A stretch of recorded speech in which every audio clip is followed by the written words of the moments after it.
Flexibility is here to stay, and those who reject it may not be. So it's something to be very careful of. So what I've done to help people make sure it doesn't disappear out of their lives is written a book. And that book is called Homeforce. And effectively, I want to take people on a journey.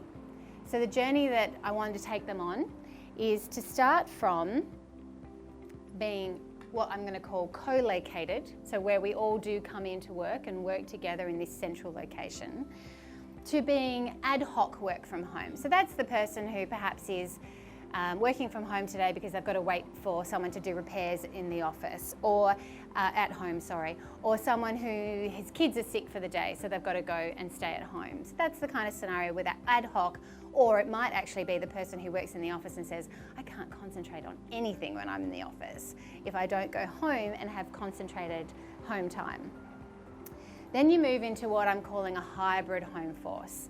So this is where you've got some people who are working from home or remotely in some other arrangement, at least some of the time. And then we move to the fully distributed home force.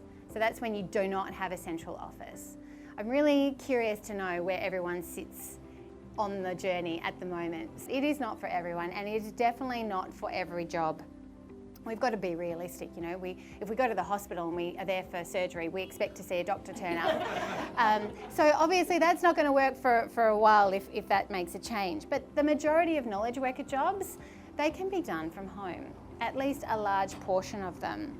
So in the book, I encourage people to challenge their assumptions around what can and can't be done from home, because I think we have some assumptions that are built in. For example, a receptionist role. A lot of us think we've got to have the front person who's always there, you know, how can you not have them? Well, you can. You can have a bell on the desk and someone can walk out from the back. You can think about how deliveries are done. Maybe they get delivered elsewhere. You can think about a different way for clients to connect when they walk into an office, if you still have one. There are different ways to do it.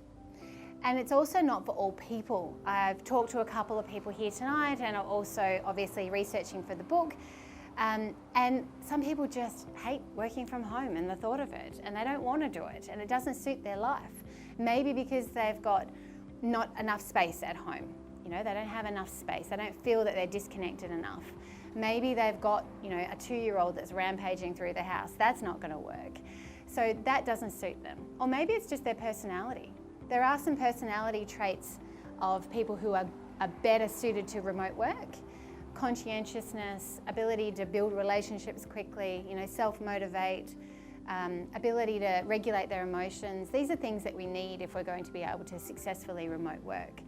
And if you don't have them, if you prefer being in that energy environment with a lot of people who can give you that energy, and perhaps it's the manager looking over your shoulder.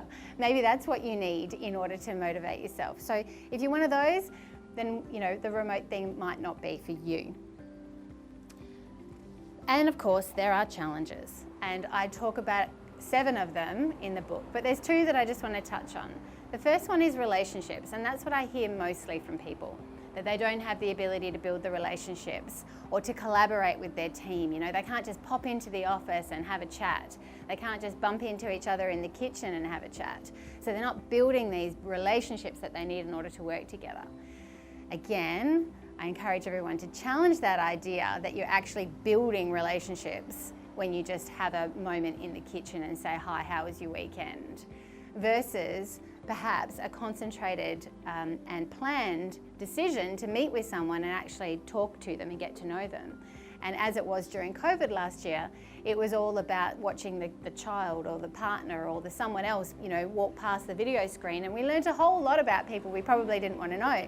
But it was a whole way of building relationships. The other one is mindset.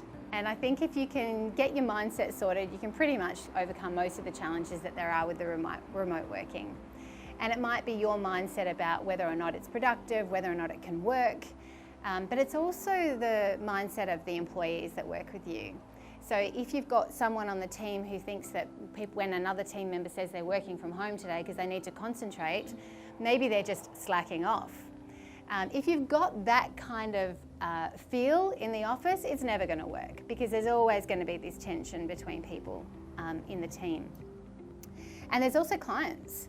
So clients have expectations about how they want to be serviced, and if you're changing things up, then you need to make sure that the way that you're changing things is that still meeting their expectations and that they're okay with what you're doing.